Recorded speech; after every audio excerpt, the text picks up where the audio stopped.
Hey, grade 9s. This video we are going to look at graphing inequalities, um, and we're going to look at addition and subtraction within those equalities. So let's get rolling here. I'm starting with an example from your Math Makes Sense 9 workbook on page 244, so feel free to follow along if you like. So what we're going to first start with are these symbols right here. They, I'm sure, look familiar with you. They are greater than and less than symbols. And as we know, when it's greater than the alligator's mouth, if this number is a 2 and this number is a -5, the alligator always wants to eat the bigger number, and 2, a +2, is a bigger number than a -5. So that's how you remember that the alligator wants to eat the biggest food. So this is greater than, because this is the bigger number. Obviously then, if the alligator's mouth is open in the opposite direction, you're going to have less than, okay? So this symbol means less than, and this symbol means greater than. In the bottom here, you're going to see a line under here. So this number then, or sorry, this symbol indicates less than and equal to, okay? If you think about the a speed limit sign, and this is an example in your textbook as well. So your workbook on page 242, it gives you a symbol of a speed limit sign, and the speed limit is 60. So what an equation, or sorry, an inequality we could write for that would be the speed is less than and equal to 60 kilometers an hour, because you can still drive 60 kilometers. That's included, okay? So we would write equal to under that less than sign. So the speed will be less than or equal to 60 kilometers, and then you're good to go. You don't need to worry about getting a ticket then, okay?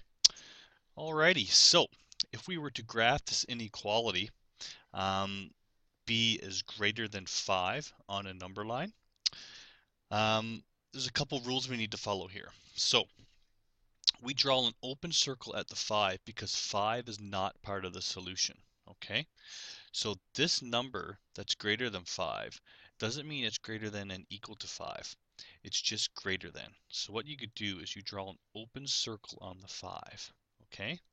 And we indicate that it's going greater than. So on a number line, it's going to be moving to the right, okay? So that is all that's to graphing on the number line, okay? So 5 and greater than, you circle it, and then anywhere to the right. So in this lower example here, you see a line under the less than sign. So that means the number would be included. So if we're looking at this, y is less than and equal to -1. So I go to my -1. It's equal to it, so I'm going to shade in a dot. Okay, this indicates that it's included in that inequality. And it's less than, so we're going to move to the left on the number line. Okay, so y is less than and equal to.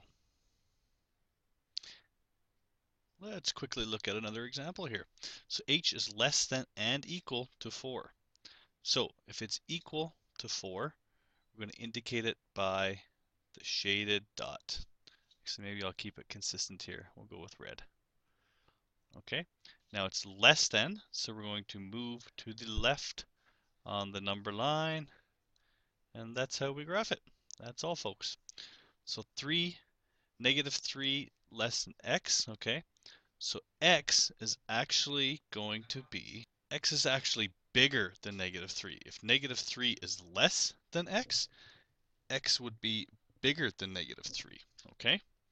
So first we need to plot our number line here. So if I go -4, actually I'll just pause it and go ahead and do this. Okay, there we go. So I'm looking for anything bigger than a -3. So we don't see an equal a line underneath the inequality sign here. So that means we go with an open circle. And anything bigger is going to be to the right on the number line. And that's it. Alrighty, so let's look at some properties of inequalities, which basically, when the same number is added or subtracted to either side of an equality, the resulting inequality is also true. So the strategy that we use to solve an equation can be used to solve an inequality, uh, which means we need to isolate the variable. Okay, which is again fancy math talk for getting the letter by itself. Okay, so the exact same things are true whether it be an inequality or an equation. Okay, an equation, and you should be familiar with this, especially from just finishing the polynomials unit. Um, Step one here would be to isolate the r, which means we got to get rid of that -6. So what do? We do the opposite. We add 6. Whatever we do to one side, we do to the other. So with this -2, we added 6. And again, this is all the same over here. The only difference is instead of an equal sign, we've got that inequality sign. Okay, so it's solved essentially the exact same way, except in an equation, there's only one solution, r equals 1. In an inequality, any number that's less than 4 in this case is part of the solution. So the solution could include 3, 2, 1, -1, -100, whatever the case may be. Okay, so just to clarify, to do the inequalities and equations, they're done the exact same way. Let's look at another example here. Okay, this example here is from page 247 in your book. So the first thing we want to do here is get a by itself. So what do we need to do? Well, let's keep our inequality sign the same. We got to get rid of this plus 2. So what are we going to do? We're going to say 2 minus 2 and gives us a. And whatever we do over here, so we took away 2, we have to take away 2 over here as well. So that'll give us -5 take away 2. These are going to cancel each other out. Our greater sign remains the same. A is there. -5 take away 2 is the same as saying -5 plus a -2, which is -7. Now usually when you see inequalities, you see the number, or sorry, the letter on the left-hand side. In this case, the letter's on the right-hand side. So when the letter's on the right-hand side, all it means is that that A, or the solution, is anything greater than -7. Okay? What we want to do here, well, I guess you really don't have to do anything. I mean, what we know here is that -7 is greater than A, or if we want to write it in terms of the letter being first, we just flip the sign. This makes it kind of easier to understand. So when you do that, you just write the opposite. Okay? So this means the same as this. So A, as in any number, less than -7 is the same thing as -7 greater than any number. Okay? Hope that makes sense for you. So A less than -7. If we had a chart here, a number line, sorry, -6, -7, -8, and so on.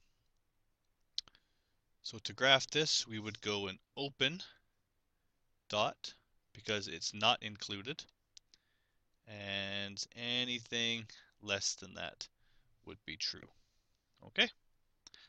Okay guys, last example. In this example, what you'll notice is that we have two variables in this inequality statement. So think polynomials on this one.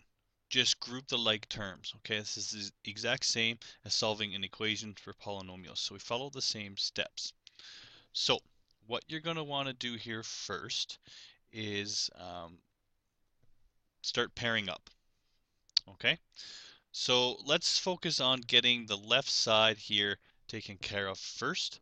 And what we're going to do is take away 1 on this side, okay? Because eventually we want to get the letters on this side, so we'll have to take away the numbers. And by letters, I mean the variables, and get the coefficients paired up on the left-hand side. Okay, so let's get rid of this +1. So in order to do that, we're going to do what? We're going to take away 1. Okay, so I'm just rewriting the statement here now, and then taking away 1. Everything else is going to remain the same. So then you'd have 2z over here minus 2, and then a plus 1. These are going to cancel each other out, so we'll be just left with 3z over on this side is less than and equal to 2z, can't do anything with that yet, and a negative 2,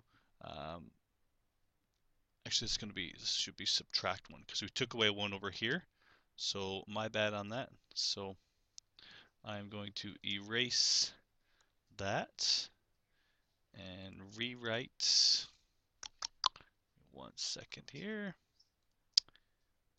Here we go. And rewrite it as subtraction. Okay, so negative 2 minus 1, that's the same as saying negative 2 plus a negative 1, which gives us a negative 3, or subtract 3. Okay, so I got my constant on the right side of the inequality. Now I just got to get this z and this z taken care of. So what I'm going to do here is I want to get rid of this z. So that's a 2z. So 3z minus 2z. So this is the exact same as we did for polynomials. So that means 2z over here is going to be canceled out. 2z. We'll just be left with a negative 3. So 3z minus 2z just gives us z less than and equal to, these guys are going to cancel each other out. So then we're just left with z less than equal to negative 3. Okay, so how do you graph that?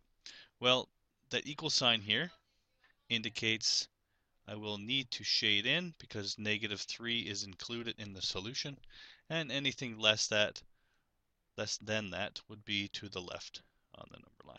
Okay, so I know it's a lot of info this week, but come see me if you need extra help, and definitely do the work in the textbook before you attempt the quiz. Okay, and by textbook I mean your Math Makes Sense workbook. Okay, that's it for this week. Take care and good luck on the quiz.